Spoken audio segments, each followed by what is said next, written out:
محمد خان نے ایک افسانوی کردار جیسی شہرت حاصل کی۔ سن 1927 میں دھرنال تحصیل تلاگنگ ضلع چکوال کے مقام پر پیدا ہونے والا محمد خان بری فوج میں حوالدار تھا، مگر جب برادری کے ایک تنازع میں اس کے بھائی کو قتل کر دیا گیا تو اس نے اپنے بھائی کا انتقام لینے کے لیے اپنے مخالفین کا ایک آدمی قتل کر دیا اور فرار ہو گیا۔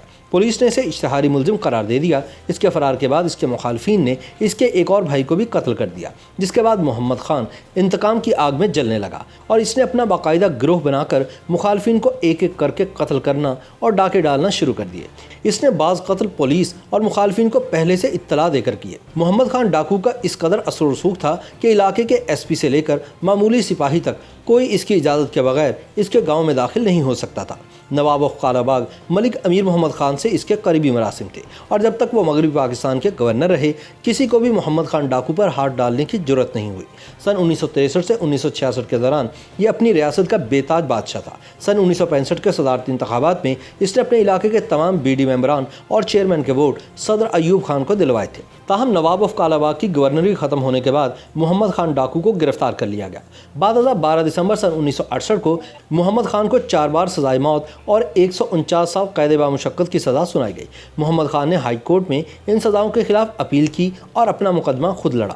اس نے جرح سے ثابت کر دیا کہ تفتیشی افسر کو اس سے ذاتی اناد ہے اور اس پر لگائے گئے تمام الزامات من گھڑت اور بے سر و پا ہیں۔ وہ عدالت سے یہ کہتے ہوئے نکلا کہ میری تقدیر میں جو لکھا ہے وہ ضرور دیکھوں گا، لیکن مجھے اطمینان ہے کہ عدالت نے مجھے سنا۔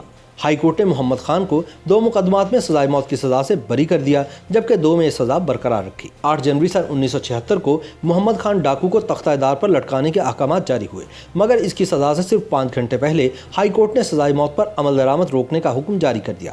سن 1978 میں محمد خان ڈاکو کی سزائے موت عمر قید میں تبدیل کر دی گئی اور محترمہ بے نظیر بھٹو کے دور حکومت میں 60 سال سے زائد عمر قیدیوں کی سزا کی معافی کے اعلان کے بعد یہ طلسماتی کردار جیل سے رہا ہو گیا اور 29 ستمبر سن 1995 کو طبعی موت پا کر دنیا سے رخصت ہوا۔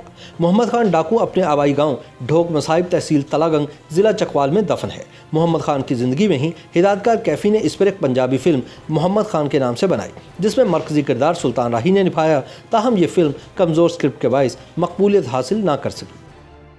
YouTube پر گوگلی نیوز دیکھنے کے لیے youtube.com کی سرچ بار میں googly news T V type کریں۔ گوگلی نیوز کے پیج پر سرخ رنگ کے سبسکرپشن والے بٹن پر کلک کرنا نہ بھولیے۔ YouTube پیج پر اپلوڈ ہونے والی ویڈیوز سے باخبر رہنے کے لیے بیل آئیکن پر کلک کیجیے۔ آپ کو ہر نئی ویڈیو کے بارے میں نوٹیفیکیشن موصول ہو جائے گا۔